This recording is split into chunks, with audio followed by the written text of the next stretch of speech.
Damas y caballeros, bienvenidos back to Freeform Radio on the Freeform Network. Remember, you can follow us on Facebook and Twitter at Freeform Network. We appreciate the emails that we've been receiving at ffnquestions@gmail.com. But let's get into the show. This is Freeform Radio again. I am one of your hosts. My name is Daniel. And next to me today is Andy. Aesthetic Andy to be back and to the grind of this podcast. And next to him, Noel. Hello. Hello. Hello. Hello. I guess Noel's not here today. Hello. Is it me you're looking for? I wait. I see. I hope we don't get banned for that one. Damn, I know. I got copyright infringement for that.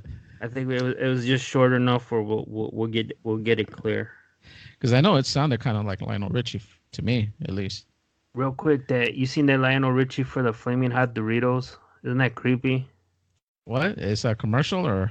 It's a commercial with that Chance the Rapper, and then there's like a shitload of Lionel Richie's pushing Flaming Hot Doritos. Wow, no. The only Chance the Rapper commercial I've ever seen is the Dorito one, where they did it with NSYNC or Backstreet Boys. Yeah, exactly. He did one with Lionel Richie. Ah, okay. So I'm going to have to check it out. Yeah, it's kind of, there's like a shitload of Lionel Richies in that commercial. Yeah, Lionel Richie's the man, dude. Oh, believe me, I know. But jumping into the show, somebody that might not be the man, or maybe he is the man, Memo, man. What's this Memo thing you were watching? So, as the recording of this podcast, I got introduced to Memo and this video that went viral. I got introduced to him this morning, and I watched that video at least 10 times because it makes me fucking laugh. So there's a guy on the flight, and the video records with, at first when I got the video, I was just like, there's a white guy and like a black guy on this plane. I'm like, oh, the video is going to be about this white guy that's just like scared looking or something. And then you start watching it and you hear a couple yelling, a woman yelling at her. I'm assuming it's her boyfriend. And it just, the hilarity ensues from there. She's like, I guess this started over because he was liking or watching videos, or he was staring at some booty on the flight, and she just fucking ripped him a new one. Right. I kind of checked out the video too. I think it was yesterday that I first caught it. But man, I felt bad for that guy, but you never know, man. Sometimes these videos start kind of late and you really don't know what really started it or how this thing even started. It's typical crazy woman here, man. She's like, I got the nuts N-word in this relationship, and I was just like, whoa, what the fuck? And she's just berating him, beating him down, right? And he's just quiet until, like, I'm like, oh man, this motherfucker's gonna explode, that's what I was thinking. And she just keeps like, I'm gonna fucking kill you if you're watching other women. So he's there taking it, and then the flight attendants are there, just like watching this, like, oh man, there's children behind you. And she's like, I give guidance to fucking kids or some shit. Goofy. The way she worded it was just strange. Yeah, I couldn't really hear what she was saying. I don't know if she said that she has guidance or that she didn't give a shit or what the issue was. She said that I give guidance to children or kids, so don't talk to me. And she's like, if you ain't gonna say, don't. She's like, don't. She's telling the flight, don't fuck with me, and I don't fuck with you or something. Right. Well, in the meantime, the guy's there, and he's just like, yo, relax. She's like, don't tell me to fucking relax. Like, I'll call the cops. I'll fucking throw you out of the house or something. So ultimately, you could hear a couple smacks. You don't see the actual video of him getting hit, but you see some smack. You hear some smack. Yeah, because at this point, I don't think the video even shows how the lady looks or even the guy looks. It's still kind of facing that white guy and the black guy in the seats in front of him. So yeah, as I was saying, like the white guy has this look like he's like staring off, like, oh, I don't want my, like, oh no, my parents are fighting. I'm gonna just raise the volume on my CD player. look Right. like I'm gonna ignore this. And the guy next to him, the black gentleman, is like, oh shit. Like you see him like starting to look back in to see like shit's about to break off. Like I seen this shit before. Yeah. Shit's gonna get crazy, you know. Yeah. What And airline was it at? Do you even know? man, I want to say you dare me to say it, then it's probably Spirit or something. That doesn't like United or American flight to me. I don't know. It almost Maybe looked like Southwest. was there a center aisle? Because I'm not No. sure if it was just left and right seating. What I saw was yeah the left, and he had the window seat. So um, the guy was sitting. You know, he had the great seat. And she's just berating him. Like man, I'm thinking like man, this guy's a gentleman, man. How long can he take that fucking talking to you know? Because any motherfucker from the streets would have like, you know what, man, fuck this, I'm out of here, and like give her a slap or something. But he took it and took it, and then Well, she the hits him, and then the flight attendant, sir, like just come with us. Like I'm like, I feel like the flight attendants ain't doing their job here.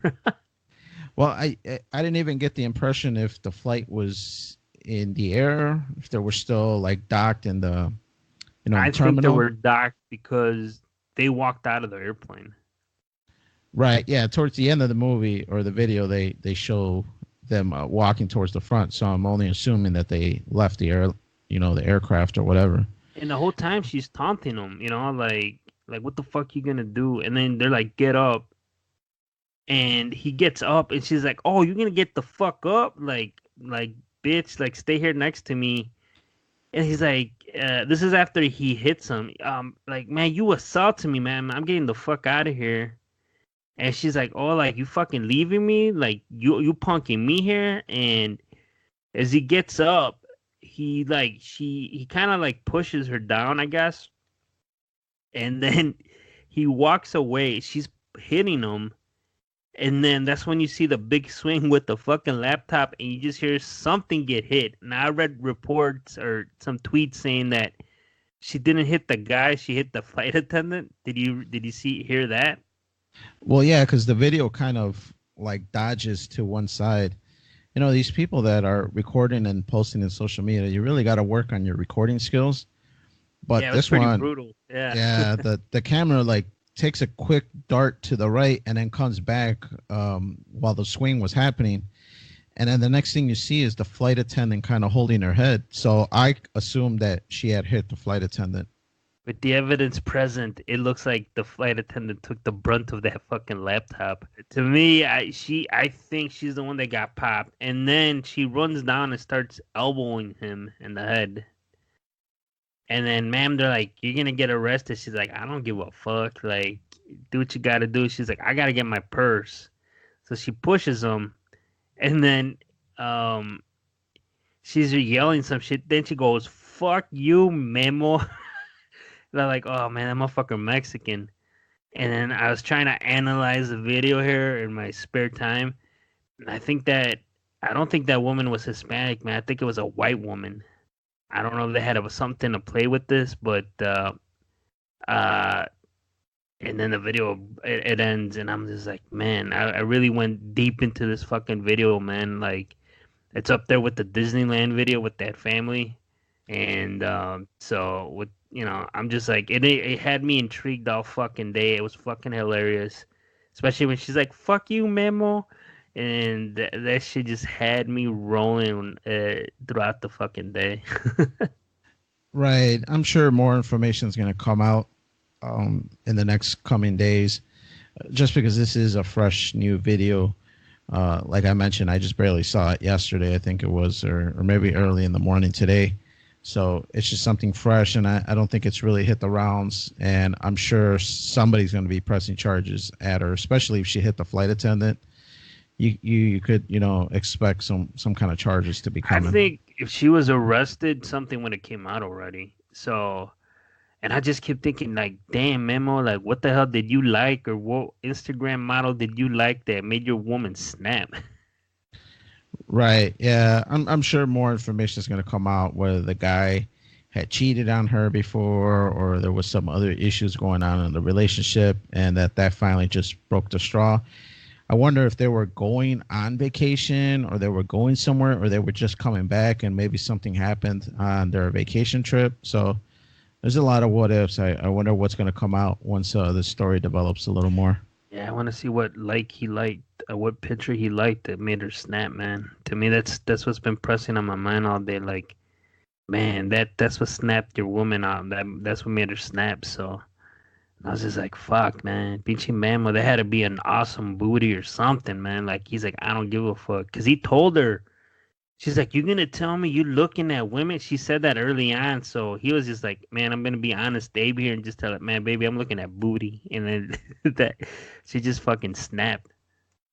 Yeah, yeah, it was pretty nuts. But yeah, it's gonna be. I'm hoping maybe later I'll do some follow up and see what the hell's going on because, like I said, this fucking video was it had me going up there, man. I need a breakdown. I need some analysis. I need to go to some fellow YouTubers and see what their thoughts on it was because it was one of the better ones I've seen in a while. I mean, I know you introduced me to the Disneyland one, and that was I saw the breakdown videos on that one, and I saw like a handful of them. I didn't see too many, but I think that one belongs up there because it's very open ended. Right. Yeah. Well, it's just going to be funny to see what was the actual backstory to it.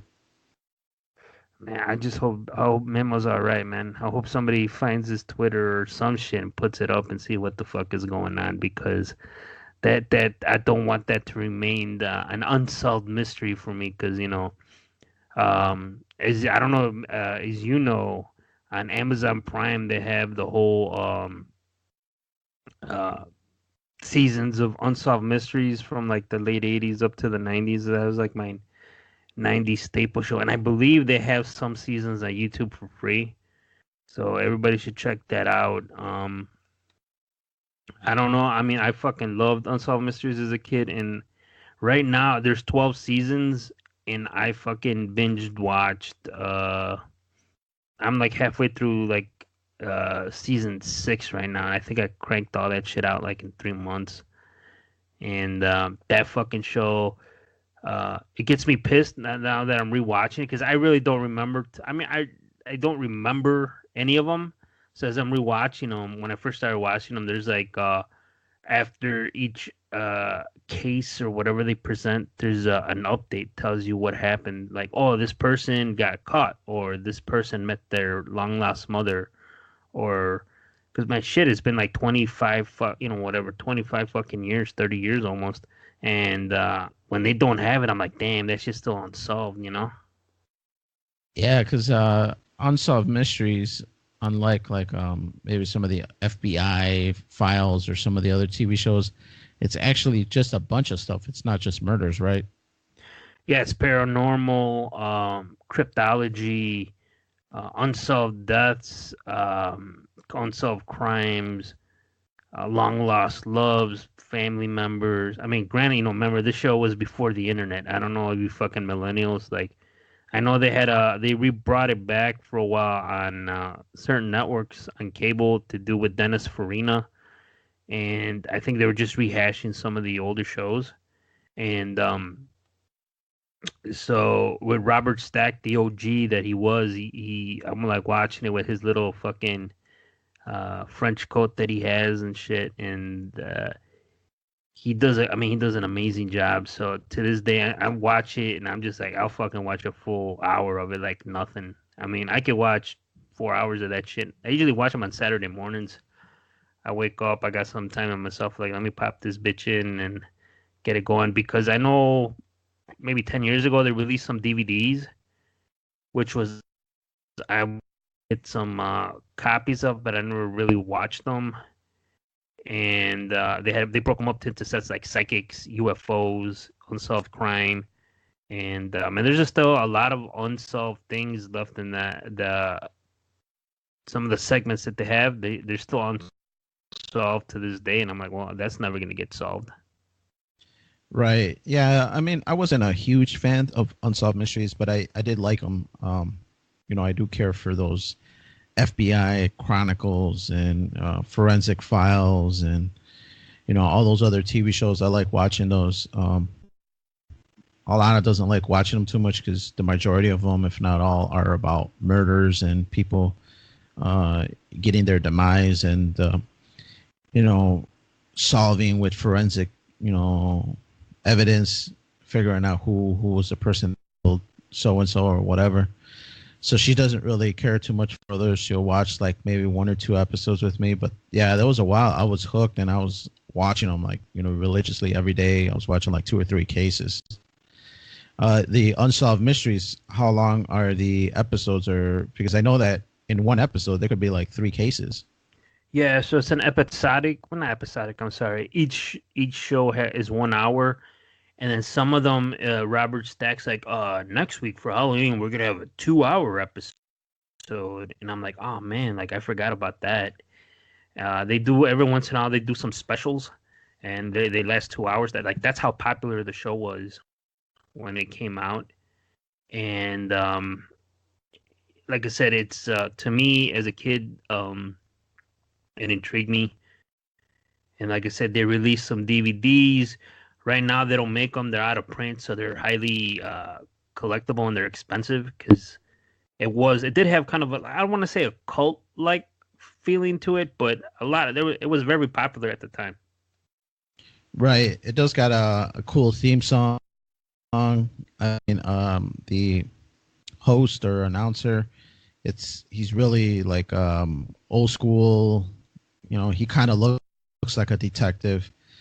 From back like the 1960s. So it's got a really cool vibe, and I could see why people really dig it.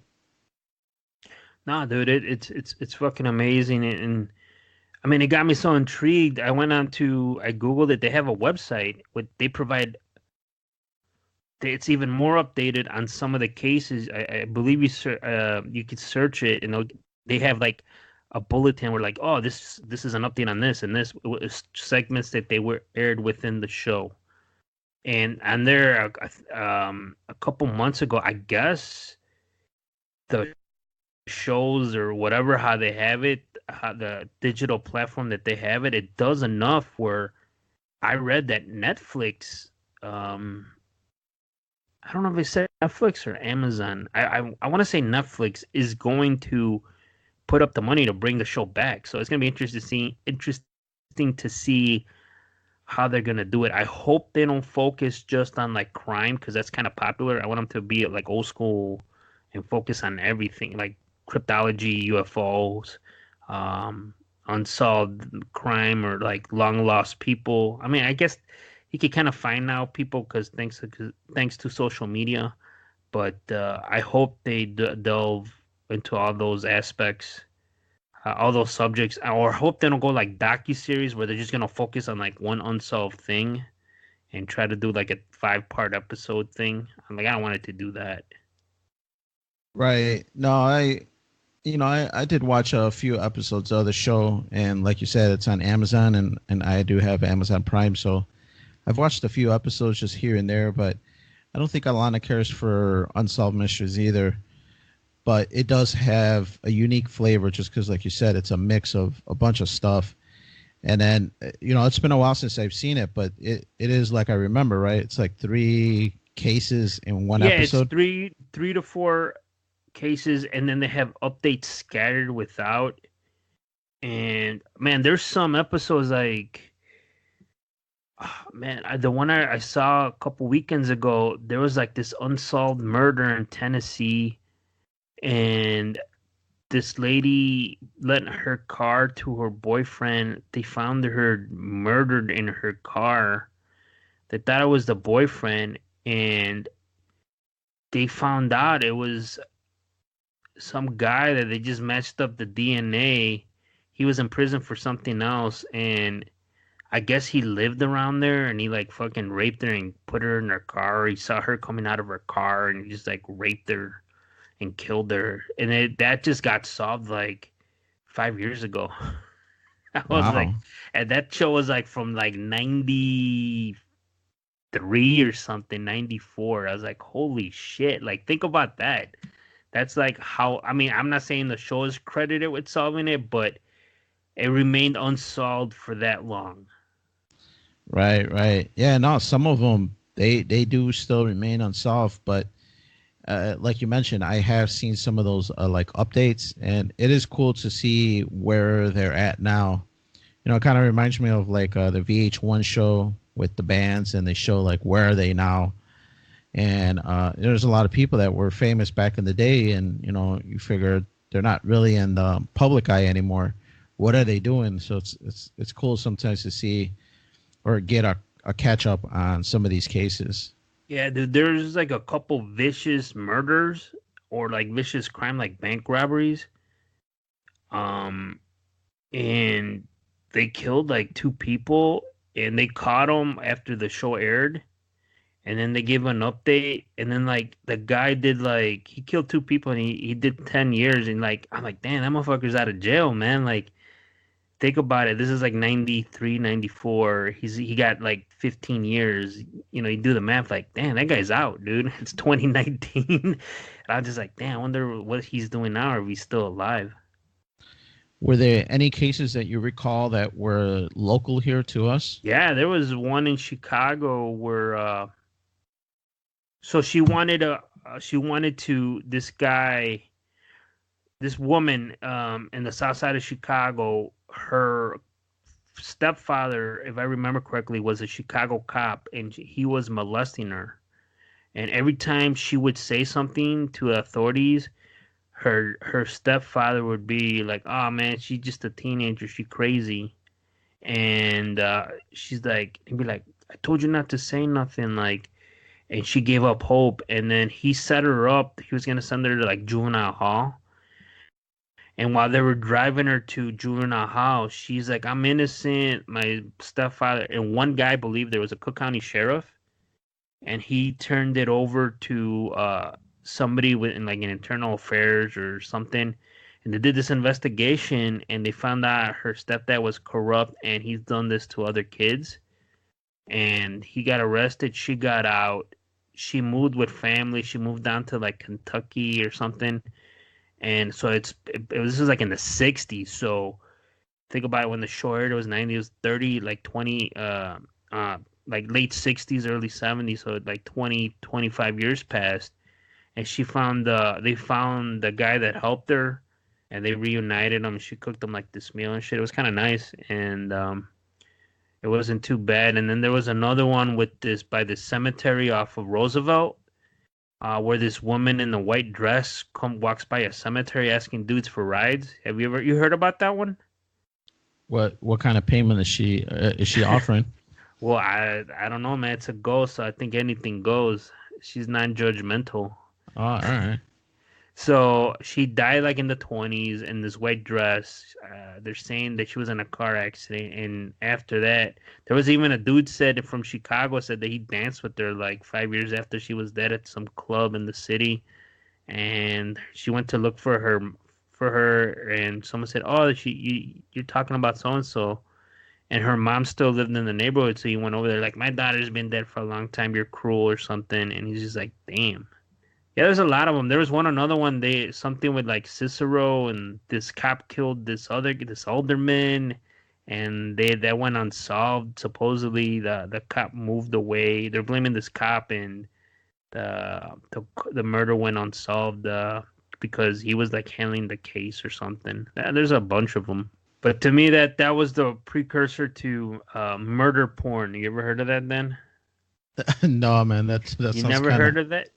no, that sounds kind of So terrible. murder porn is basically real life crime, and they reenact it like the channel ID, Investigation Discovery, and they do like, oh, they were married, happily married, but you don't know the secrets, and like they one of the spouses kill each other, or there were neighbors, but that white picket fence was a lie. And then you start hearing like, and then eventually someone kills each other, like they kill one of the neighbors.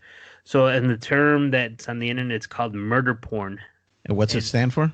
murder porn, so that you get excited by watching these murder mysteries, and you watch them get solved because it's all life stories. It's like Ah, real life shit. I thought it was a whole different thing. Ah, man, it's like, man, get your mind out of the gutter, man. Stop being Right. like Memo. But yeah, I mean that's like a whole thing. I mean, for a while, Investigation ID channel was like the it thing, and I think the precursor to all this was Unsolved Mysteries, and with their little unsolved crime little segments that they did, led to what we have now, like shit like Dateline and all those news magazines that led into a freaking network on cable now. It's like nonstop fucking real life mysteries. Now we have like documentary series like that Netflix, and then like even podcast serial. Remember how popular that was? Like that thing, like you're trying to someone gets charged with murder, but they're saying they're innocent, and so people are so intrigued they're willing to listen to see if we really did it or she or he did it, and they go from there. Yeah, those are definitely unique vessels for doing shows like that. And I did listen to Serial, and it was pretty cool to listen to it. It got me kind of hooked. And the same thing with a bunch of other avenues to kind of do that kind of format. So I get what you're saying. I never knew it was called what was it, murder porn, Murder porn. but I do know what you're talking about because sometimes you get kind of hooked on watching these real life situations and just kind of seeing it play out and seeing the situations that these people deemed enough to kill somebody. Well, enough about murder porn. We'll get into that. Maybe I'll start a podcast just on murder porn.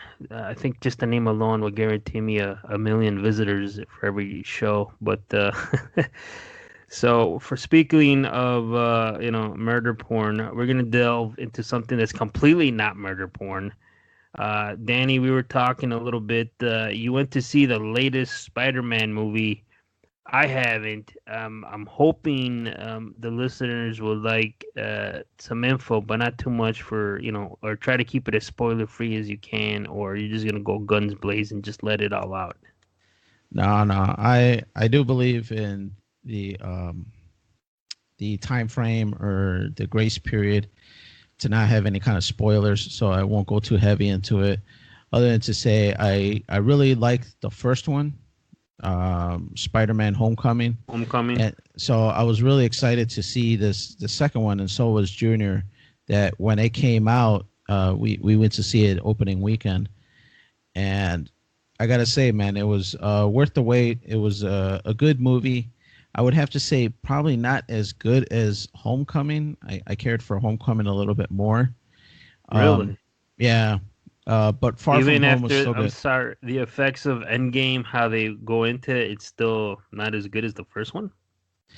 Well, it's cool how they tie it together. I mean, I like how the first one kind of tied together to I believe it was the second Avengers movie, and Spider-Man's battle in the airport.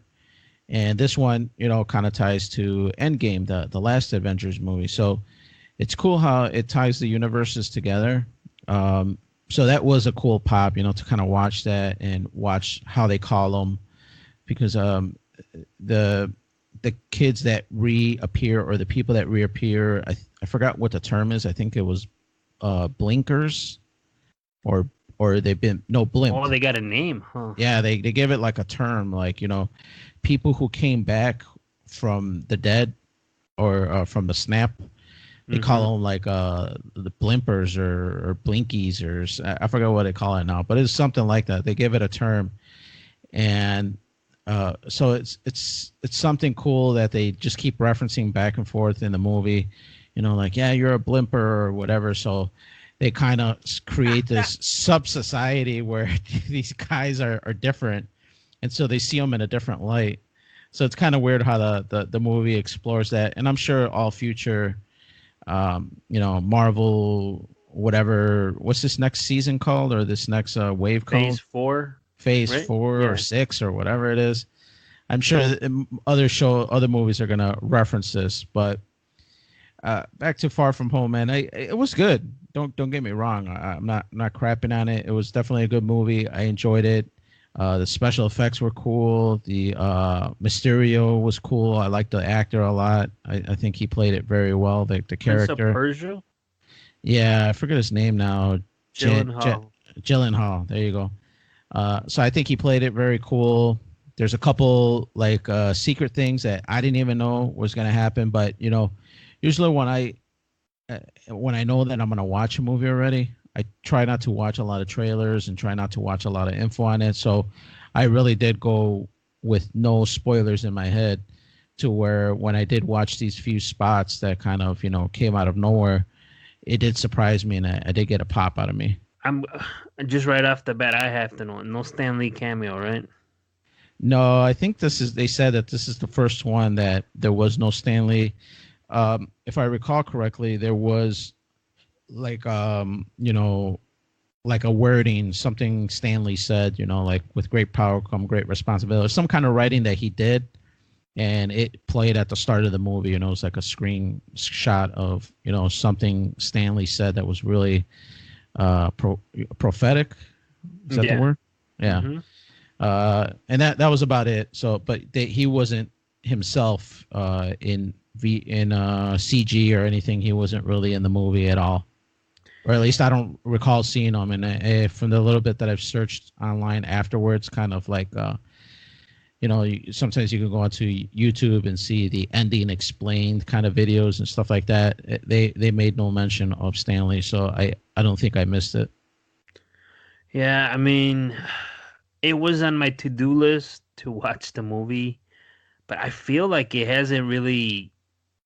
It doesn't have as much as excitement as Endgame, and I think I'm more intrigued on the background with the rights with Sony and Spider-Man and all this crap, but I do want to see it, but I'm thinking like Homecoming. I felt the same way. Like, yeah, it's a new Spider-Man. He was kind of cool, but I'm like, I don't know, man. Like, I was fine watching it at home, and I think I'm gonna do the same for this one, because I don't know, man. Like this Spider-Man, he's all right. I think he works better with the Avengers as the standalone. This Spider-Man, how this kid plays it, I'm not really digging it. He's no Tobey Maguire. Even the guy that did the Amazing Spider-Man movies, he was all right. This guy is just, I don't know, man. I'm not feeling it.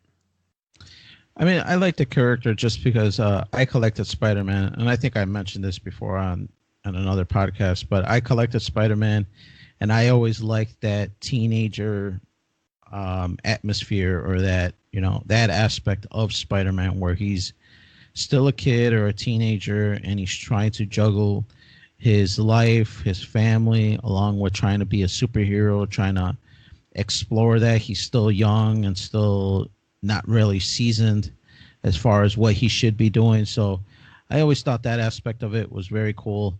And so I was glad to see Homecoming, really explore that and really show a lot of that, and where he looks like a younger kid, he looks like he's still in high school.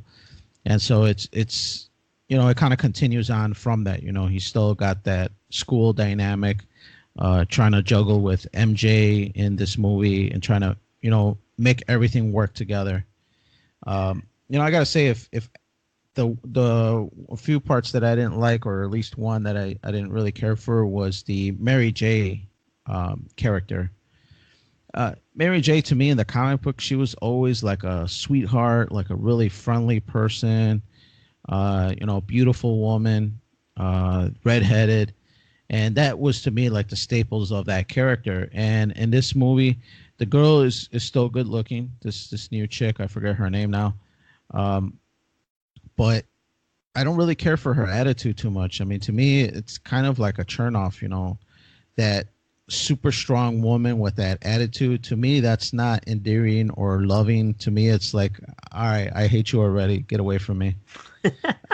So I can't see, to me it makes Spider-Man look weak, kind of, where he's willing to put up with this like super like yeah, whatever, what do they call those Careful, people? Dan. You're treading on dangerous waters.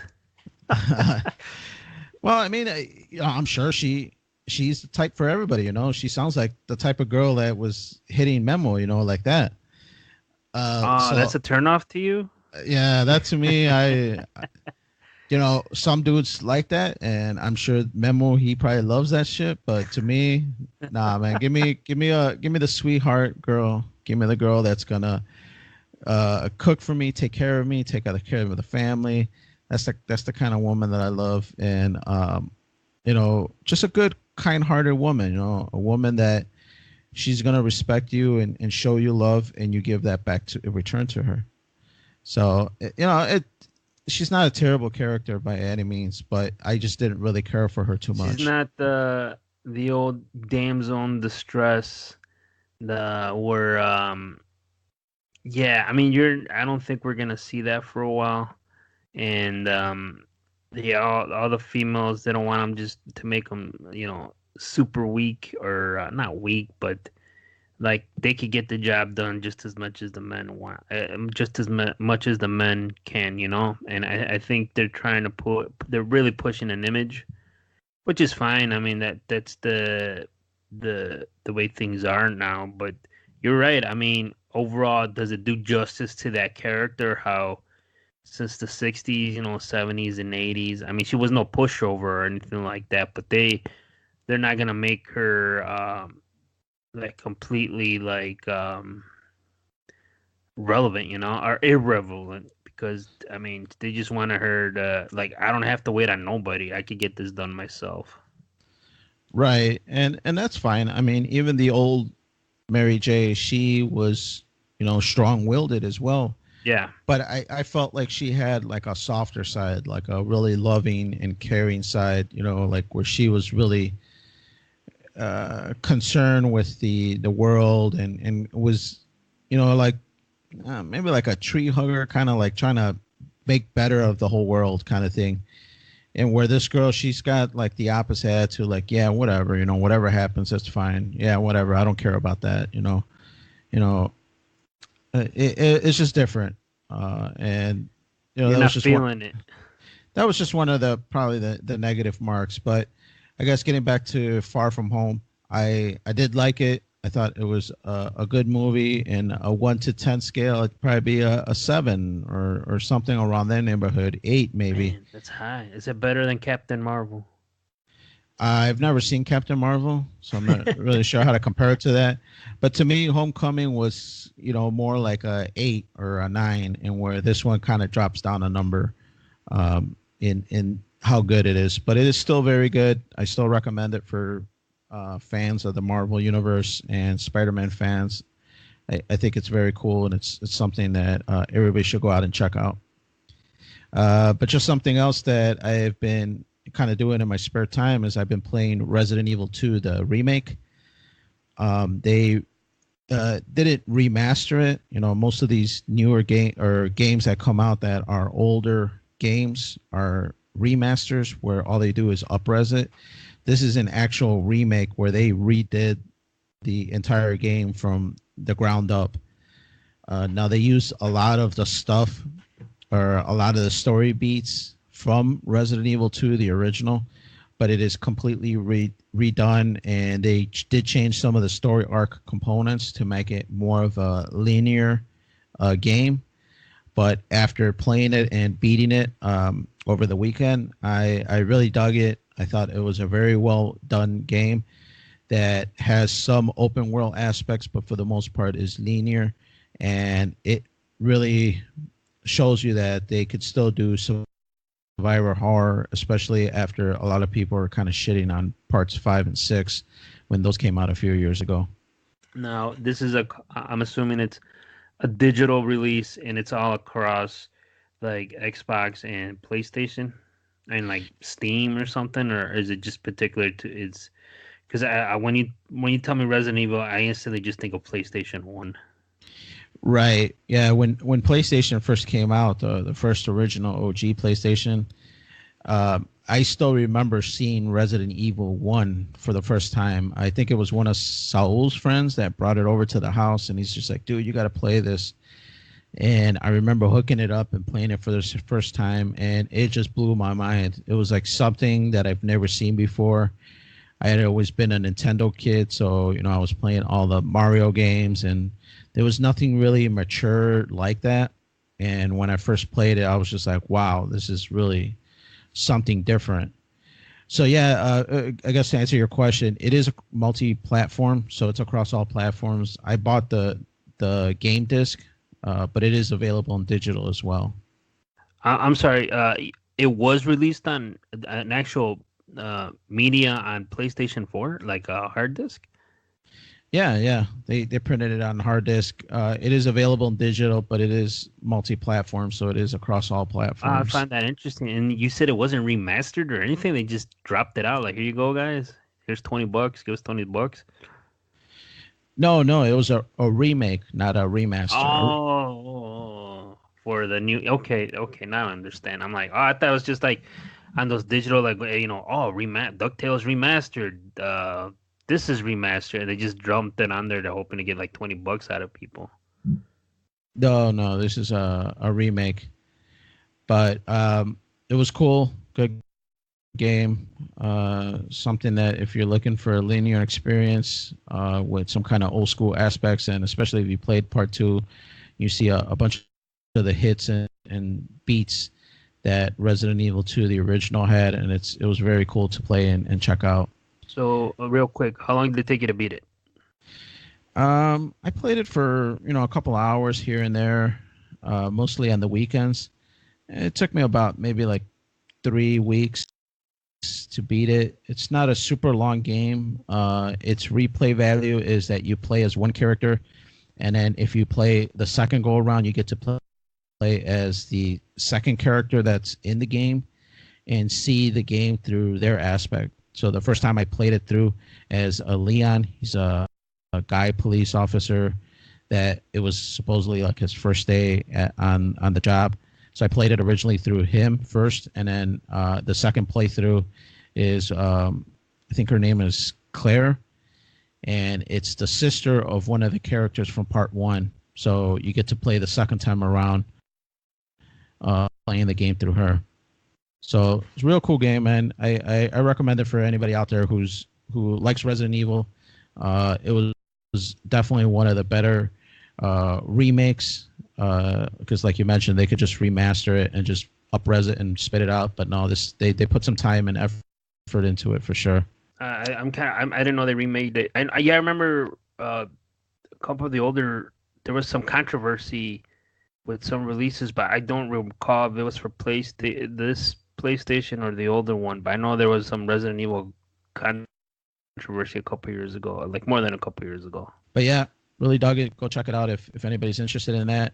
The other thing that I was kind of up to was I've been just kind of binging some of the X-Files episodes.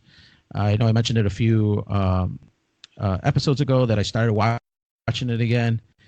And I gotta say, Andy, I was kind of harsh on Gillian Anderson from the first season, but season 2 and 3 for sure, man, she's really stepped it up. And man, I got the old vibes that I got, that I recalled. And I had originally mentioned a few podcasts ago that I thought something was off. I always had like a little crush on her. I thought she was, a pretty good looking woman. And to me, it was always like, wow, this is, you know, she's got a lot of nice qualities. And from watching season 1, I was just like, wow, man, what the hell was I thinking? And, now watching season 2 and 3, I'm more like, oh, okay, yeah. Now I remember why. And, she's just stepped up her game a lot for sure in the last couple seasons that I've watched. Yeah, the other day, my wife heard the show. We watched the first episode, and like, okay, yeah, it's remastered in HD. It's letterboxed, and I'm like, yeah, okay, I can watch. Like, man, I've seen all these, and my wife's like, don't you want to watch them? I'm like, I kind of do and I don't. So that being said, I came home from work the next week, and she was watching more episodes. I'm like, so she's getting hooked. But I feel like the first couple seasons, the first one was all right. The second, I think it picks up steam in like the late second to third season, what I can recall, and then you get into the meat of it, like 4 or 5, and then towards the end it starts getting a little crazy. Right. Yeah. Towards the end, it gets kind of nuts, or at least from what I recall, the last few seasons. But right now, there's some definitely good episodes, some classic episodes that I still remember from back in the day. So, which ones? What are the classics that you saw in these past couple seasons? You're like, yeah, this made the show. This is like, do you recall or what monster or whatever event was going on? I mean, I think it was season 2 or maybe the start of season 3 where he's involved with the Native Americans and he finds the box cart with the alien remains inside. Right. When Scully finds the leopard colony and there's supposed aliens there, so she's trying to solve that and figure that out. Um, Mr. X makes his introduction since Deep Throat died. Deep Throat died at the end of season 1. So there's a lot of memorable parts. Like the constant battle back and forth with Skinner, because at the start of season 2, X-Files has been disbanded. So it's the battle to try to get X-Files reinstated, and the fight with Cancer Man to try to get it reinstated because he's one of the characters that are kind of holding it back. The whole story arc development with the dad of Fox Mulder and his involvement with the government and aliens and whatnot. Yeah.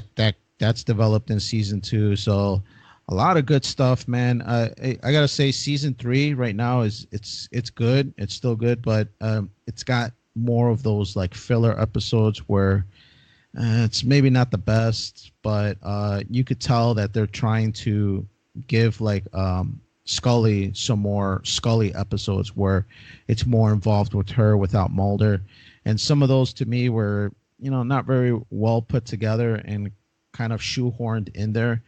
I do remember some really good ones with her and her character, but so far in season 3, the 2 episodes that just come to head, it's just like man, this is kind of bad, like a quick love affair that goes south and the guy's really a killer and this and that, it's like the one where she gets a tattoo. Yeah, I didn't really like that one too much. I actually think that's not a. I think she directed that episode, if I remember correctly. She might have, because it seemed different, and maybe that's what maybe threw me off, is that I wasn't through the grinder here, crank it out. That one's different because I think she directed it, if I remember correctly. Yeah, I did notice that on a few of these later episodes that David Duchovny is more of a producer now, and on a few he was directing and even writing some episodes. So I could tell in this season 3 he probably got it in his contract to explore his creative a little bit more. You should challenge yourself then and see if they have the one season of The Lone Gunman. I got that on DVD. And did you ever see any of those episodes or any that show at all? Do you remember that? I do remember that there was a spinoff, but to be honest, I never watched it. I kind of heard some bad stuff about it and never really followed through on watching them. But I would be curious to kind of watch them. I did really enjoy their characters and how there was a serious one, a goofy guy, and then like a super nerd guy, and just that dynamic between the 3 characters. So, yeah, I wouldn't mind checking it out. I gotta check that out, man. I gotta dig out that freaking DVD because I bought it, but I've never seen the fucking show. Yeah, something to definitely watch, something to definitely binge watch, and that kind of leads us into our article of the week.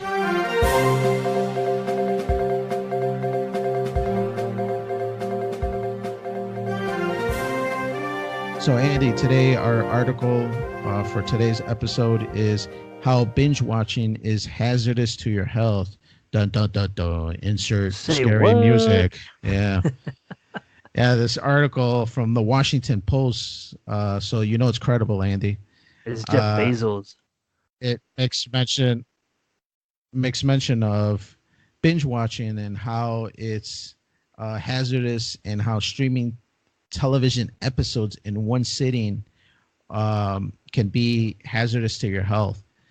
So I'm not sure what your initial thoughts are, and if you read the episode or the article.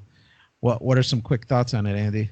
I mean, yeah, we all kind of know this. Anything when you do anything too much, it's bad for you, right? But when you read there's two things that caught my eye in the article. They're talking about shows like everybody does it. This is normal, blah blah blah. But maybe you don't know what this does. Like, affects your sleep patterns. Like, well, shit, you're staying up to like, well, I could do one more episode, right? I don't. I can make it work because you're so hooked. Yes, but this was kind of shock to me. Your cardiovascular system, like they're making it sound like this is some extreme fucking workout. Your vision, your socialization, and your sleep patterns, and this is gonna lead to other problems. And to me, this is like it's fucking stupid.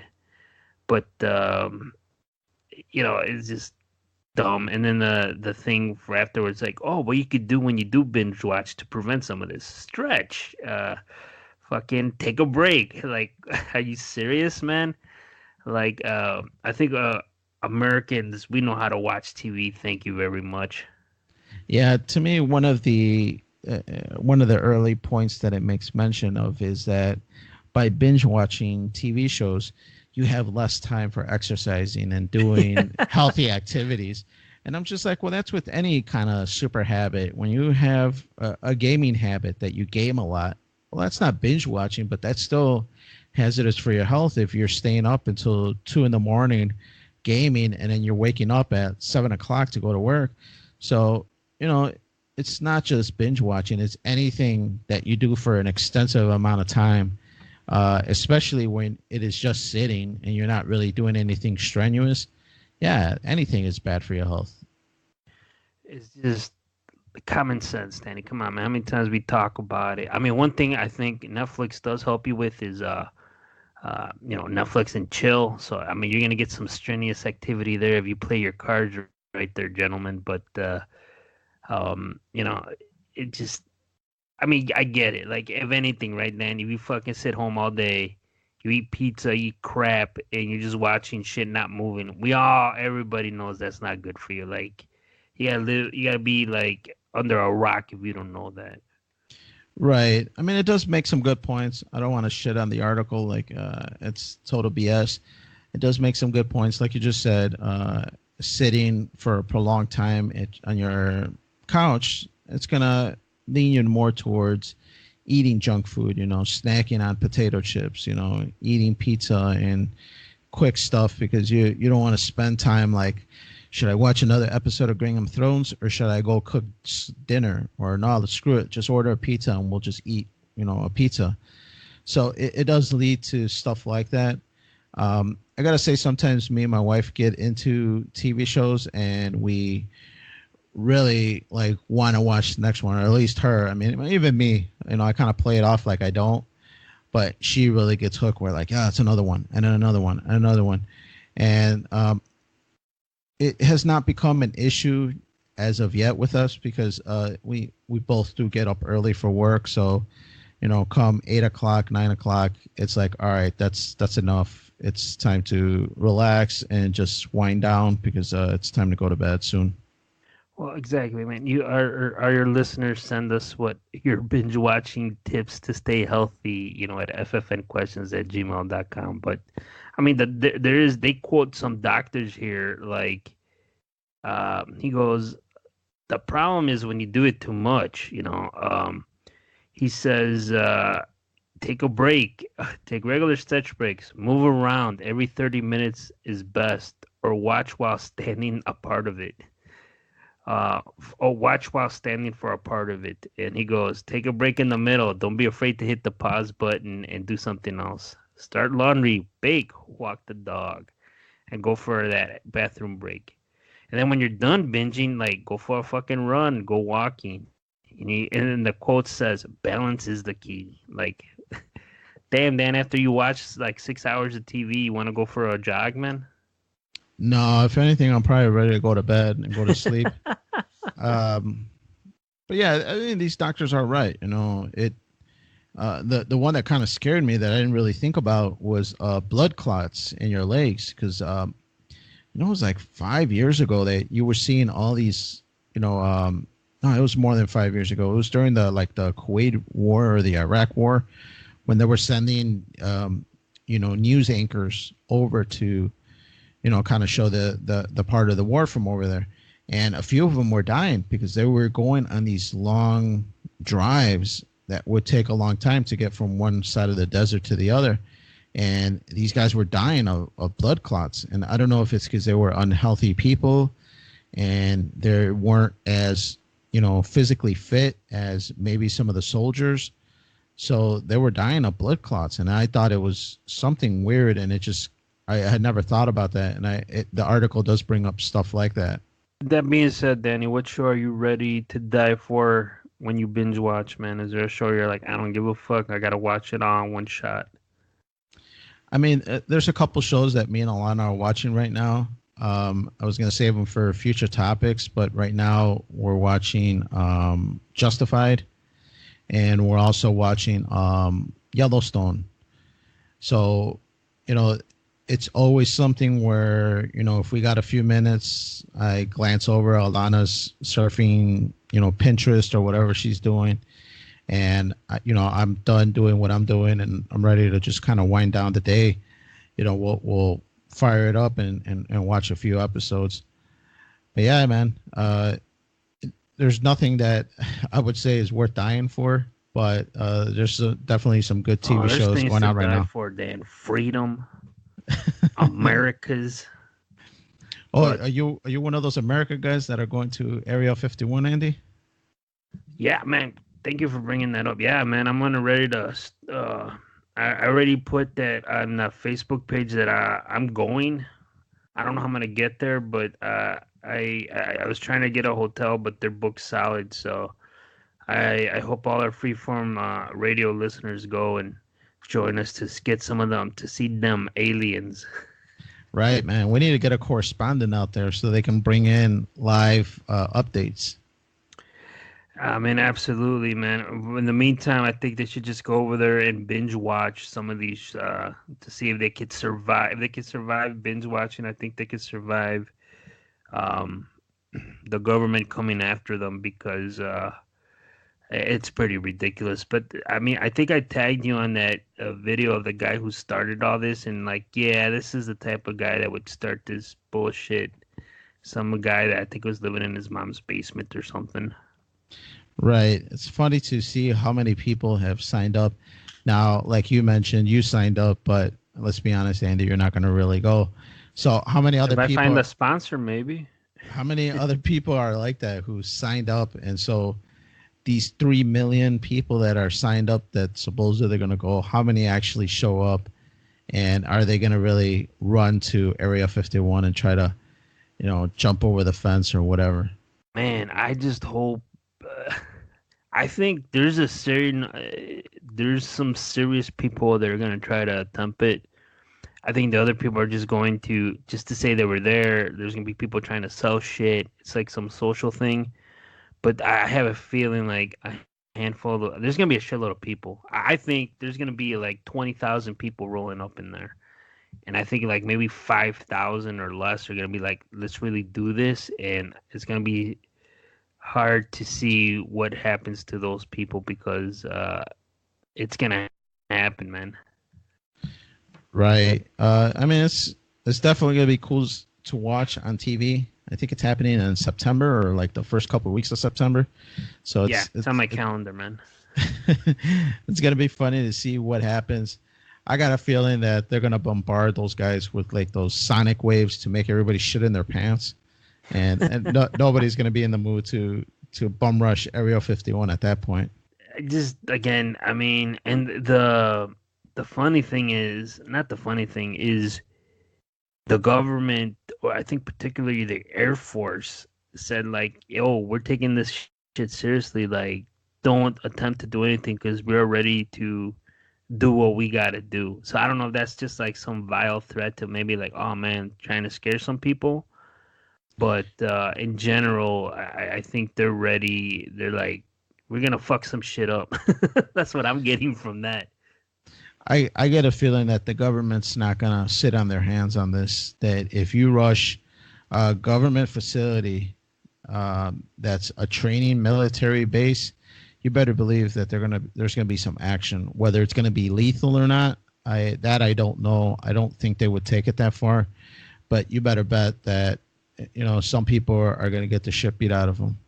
Nah, I mean, I think, yeah, it's gonna be maybe cool. Some aliens fucking show up and they're like, "Ah, yeah, don't go in here, man. We'll talk to you guys," and uh, be like, "No, don't go in there. There's nobody in there. We're right here, guys." Some like hologram shit, some Alex Jones hologram thing, You know, it some is. blue light thing. It's funny because ever since like Obama's administration, there was talks that he was going to openly speak about how they're aliens and like release all these documents, but that never really transpired. And just recently, like in these last couple of weeks, I've been hearing or reading all these articles about how the buzz is starting up again, about how very soon in the near future they're going to reveal themselves and come out with showing themselves to the people and telling the public that aliens do exist. I know there was some talk that Trump was gonna do something like this. Uh, I heard it from multiple YouTube shows that I watch, and I think Alex Jones or Joe Rogan might have said something about it too when they had that epic, the second epic Joe Rogan Alex Jones. I think they talked about it how Trump was gonna confirm or say something, but I know that he talked about that too. But right now we're in talks to wrap the show up, guys. So we got to get going. So we want to thank y'all for listening. Remember, you can follow Freeform Network on Facebook and Twitter at Freeform Network. And you can send your questions and suggestions to ffnquestions@gmail.com. Let us know what you guys think about the show, our topics. Because, people come to us to the street to say shit to us, but we just kind of brush them off because, we got a lot of people coming at us. So if we put it in writing, we're more likely going to read it on one of our spectacular email communication shows where people at Twitter come at us and so forth. So we love we love it in writing because that gives us boners, everyone. So visit our webpage at freeformnetwork.podbean.com. There, we're on all the platforms you can think of and more. I can't even. Danny puts us on some shit that I don't even heard of. Like, supposedly we're on Spotify. I don't even use Spotify. I don't know if you're able to confirm that, Danny. We're on Spotify. Yes. See? He said it. I don't know. I've never been on Spotify, people. I know we're on YouTube. We're on fucking Stitcher, the Spreaker.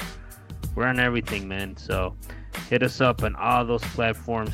If there's a subscribe. If there's like. If there's comments. And that helps us out in the long run. So, again, Freeform Radio, we have Danny here. Yes, sir. Don't bum rush Alien 51, guys. And Andy, if anybody sponsors us, I'll go out there. Otherwise, I'm probably going to watch it on the internet. And we want to thank you guys for listening, and we'll talk to you real soon.